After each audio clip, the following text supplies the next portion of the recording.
Kung may isang taong magandang ehemplo pagdating sa pag-ibig ay ito nga si Mark Leviste.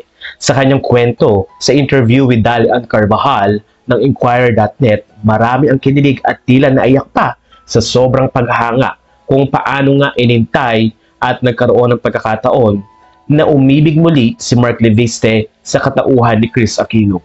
Ayon kay Mark, 20 years in the making ang paghangang meron siya kay Kris. Marami mang mga tao ang nagtatanong bakit ngayon lang.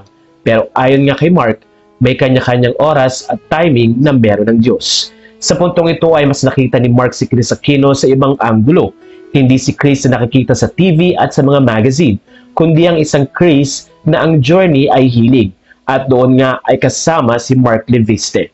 Ayon kay Mark, dumating ang panahon na kailangan niyang magstay sa Orange County sa California dahil umalis ang executive assistant ni Kris na si Alvin Gaggi. At sa pagkakataong iyon ay nabigyan siya ng opportunity na maalagaan si Kris pati ang mga anak nito na sina Joshua at Bimbi. Nagkaroon man ng time na tila nagkalabuan si Kris at si Mark pero hindi sumuko ang nasabing Vice Governor kay Kris Aquino. Consistent at matyaga pagdating sa pag-aalaga kay Kris at kahit ilang beses na siyang tila ipinagtabuyan ni Kris Aquino ay nandoon pa rin si Mark Leviste para alagaan ang nasabing girlfriend. Ngayon ay nagbigay na ng ultimatum at period at tinudukan na nga ni Mark Leviste ang mga lumalabas na issue na wala na sila.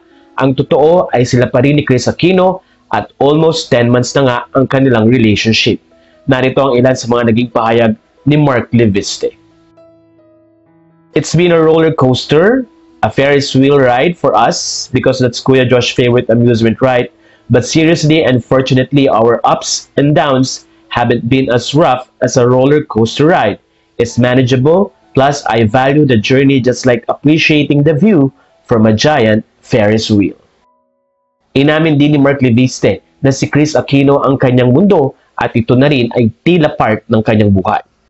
Now more than ever, Kris, the kids, and her sisters have become a big part of my life and that of my own family. She's more than just my girlfriend. Kris is my world.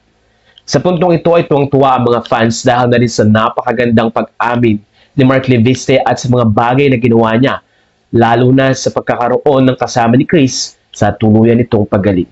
Umaasa naman ng mga netizen na lalong yayabong kanilang pag-ibig at matutuloy din sa simbahan ang kanilang pagmamahalan.